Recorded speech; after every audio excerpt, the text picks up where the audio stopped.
Hello હા. શ્રીલંકા ઝંડામાં સિંહના હાથમાં તલવાર કેમ છે? Nope. એમાં એક મોટી કહાની છે. શું છે? જેમ કે આપણા ઇન્ડિયાના ઝંડામાં અશોક ચક્રવર્તીનું નિશાન છે, રેડી? હા. એમાં શ્રીલંકાના ઝંડામાં સિંહના હાથમાં તલવાર કેમ છે? વાત તો આપણે ચાલુ કરીએ, રેડી? હવે હમ. તો વાત એમ છે, એક પહેલાના જમાનામાં એક જૂનું નગર હતું હમ. ને એનો રાજા પુષ્કળ પૈસાવાળો હતો ને જાઓ જલાલીનું કાંઈ પાર નહોતું. હમ. તો રાજાને એક દી વિચાર આવ્યો શું વિચાર્યું? કે મારે એવી કન્યા હારે લગ્ન કરવા છે કે સુશીલ હોય, સુંદર હોય ને દુનિયામાં એના જેવું કોઈ ના હોય. તો એના સેનાપતિને કીધું એને કે જાઓ તમે આખી દુનિયામાં ભલે ફરવું પડે પણ ગમે ત્યાંથી એવી છોકરી ગોતી આવો કે દુનિયામાં એના જેવું કોઈ હોવું ના જોઈએ, સુશીલ સુંદર બધી રીતે પૂરી હોવી જોઈએ.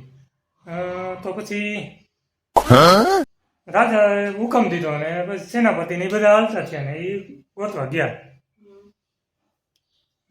તો 6,000 કન્યાને ગોતીને આવ્યા. કેટલી? ઓહ, 6,000. 6,000 કન્યાને ગોતીને આવ્યા.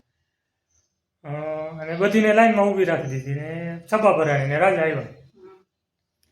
તો રાજાએ એક એક બિયારણ આપ્યું, આપણે ફૂલઝાડનું બિયારણ હોય ને હા. એવું એક એક બિયારણ આપ્યું અને કે આ તમે બધી કન્યાઓ છે એ બધી આમાં વાવો અને જેનું ફૂલઝાડ સારું થાય, જેમાં સારું ફૂલ આવે ને એની હારે હું લગ્ન કરીશ.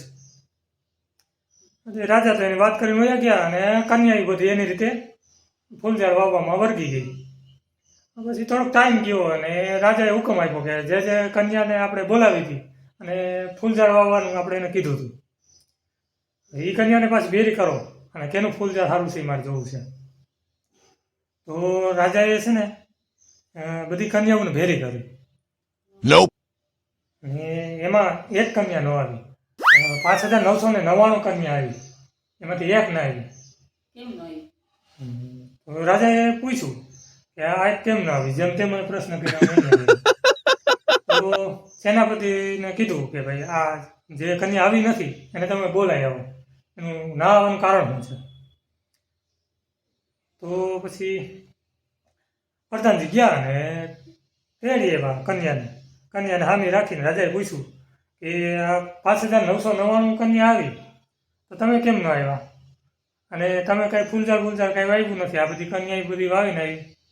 તો રાજાજીને કન્યા કહે કે તમે જે આ ફૂલઝાડના બિયારણ આપ્યા હતા ને એ બિયારણ નહોતા, તમારું શર્ટનું બટન હતું, તમારે પહેરવાનું શર્ટ હોય ને એનું બટન હતું ને આ બધી છે ને ખોટું બોલે છે. Yeah, તો રાજાજી કે તમારી વાત સાચી છે, મેં શર્ટનું બટન જ આપ્યું છું, તમે સાચા છો, તમારી હારે જ હું લગ્ન કરીશ.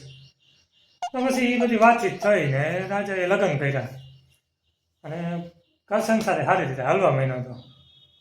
અને વાત રહી કે શ્રીલંકાના ઝંડામાં સિંહના હાથમાં તલવાર કેમ છે. તો એ તલવાર કેમ છે એ તો મને નથી ખબર બાપા, અત્યારે લગી મને ખબર નથી.